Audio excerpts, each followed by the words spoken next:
Vous écoutez Culture Média sur Europe 1, 9h30, 11h avec Thomas Hill. Et ce matin, Thomas, vous recevez le réalisateur et romancier Patrice Lecomte pour son 6e roman La Tentation du Lac, disponible dans toutes les bonnes librairies aux éditions Artaud. J'aime plus Paris, on court partout, ça m'ennuie. Je vois trop de gens, je me fous de leur vie. Ce roman, c'est l'histoire d'un scénariste parisien, Rodolphe, qui n'aime plus Paris, enfin qui est surtout fatigué d'écrire des histoires qui ne se tournent jamais, fatigué de croiser des personnes à qui il doit mentir en prétendant bosser en ce moment sur un gros film. Il est fatigué de la pression sociale, en fait, c'est ça ? Il est fatigué d'avoir des comptes à rendre tout le temps, faire semblant de tout, faire semblant d'aller bien, faire semblant d'être amoureux, faire semblant d'avoir des projets, Et c'est fatigant. Et c'est vrai que la tentation de partir ailleurs, là où personne ne connaît, là où il connaît personne, là où il n'a jamais été, c'est pour vivre. Il a une montre qu'il ne regarde pas, de plus avoir d'horaire, d'avoir de compte à rendre à personne, surtout, c'est ça. Vous écrivez, il a l'impression d'être prisonnier dans le tambour d'une machine à laver au moment de l'essorage. Alors il décide de partir sur la pointe des pieds sans prévenir personne. Alors pour aller où, pour faire quoi ? Et bien là, c'est la très bonne idée de votre roman, Patrice Lecomte. Ça m'embête un petit peu qu'on la dévoile, mais en même temps, si on le fait pas, j'ai peur qu'on ne donne pas assez envie aux auditeurs de lire votre livre. Alors qu'est-ce qu'on fait ? On le dit ? Balancer. On balance. Bon, il a l'idée de partir vivre l'aventure du personnage principal de son dernier scénario. Ah, génial. Oui, parce que il a écrit un dernier scénario qui s'appelle La Tentation du Lac, qui ne se tournera sans doute jamais comme ce qu'il a écrit avant. Et alors, quand il écrit des scénarios, il touche quand même un peu d'argent, donc il n'est pas trop dans le besoin, donc il peut voir venir. Et il se dit, mais dans le fond, tout doucement, il est incité. C'est pas délibéré au départ, il est incité. Et dans le fond, ce film ne se tournera pas. Eh ben, je vais le vivre. Comme ça, il vit le film qui ne se tournera jamais.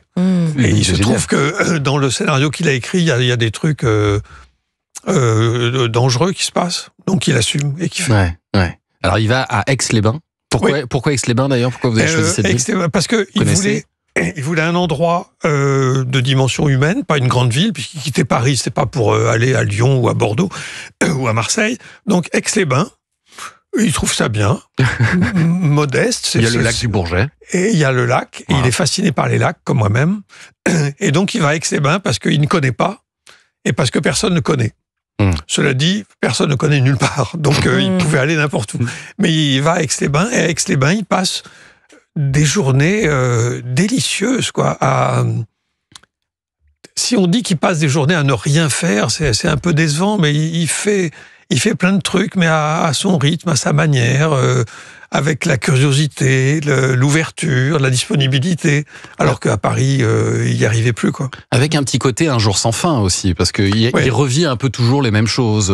Un jour sans fin, qui est un de mes films préférés, et de loin, c'est un film formidable.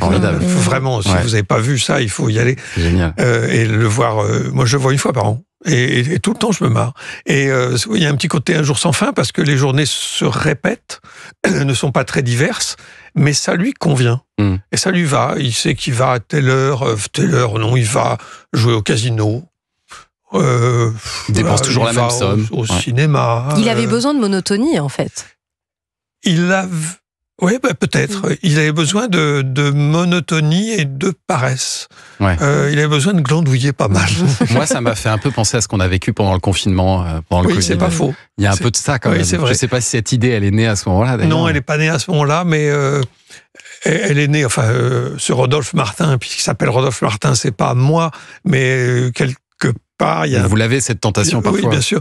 Et depuis que le livre est sorti, les retours que j'ai me prouvent que cette tentation de se barrer, elle est en chacun de nous, quoi. Alors, on peut pas le faire parce que on a une famille, des amis, des enfants. On peut pas, mais on peut en rêver quand même. Et lui, Rodolphe, il n'a pas de femme, pas d'enfant, les amis, c'est des connaissances, donc il s'en va, ça fait pas de vague. Donc il peut. Il a de la chance. Et il va loin quand même, parce que non seulement il veut plus trop rien faire, mais il veut plus non plus avoir de relations amoureuses. Non, et ça, parce c'est difficile de contrôler ça. Il a été trop déçu ces derniers temps. Donc il s'est dit, non, Alors, il rencontre une jeune femme charmante qui est l'agence immobilière qui lui trouve un petit appartement parfait. Et ils décident tous les deux pas de flirt. Pas de flirt. Bon, ça tient un moment. Oui, c'est ça. Évidemment, ça se contrôle pas. Ça va déraper. C'est La Tentation du lac, votre 6e roman. C'est disponible aux éditions Artaud et c'est un régal, Patrice Lecomte, de vous lire.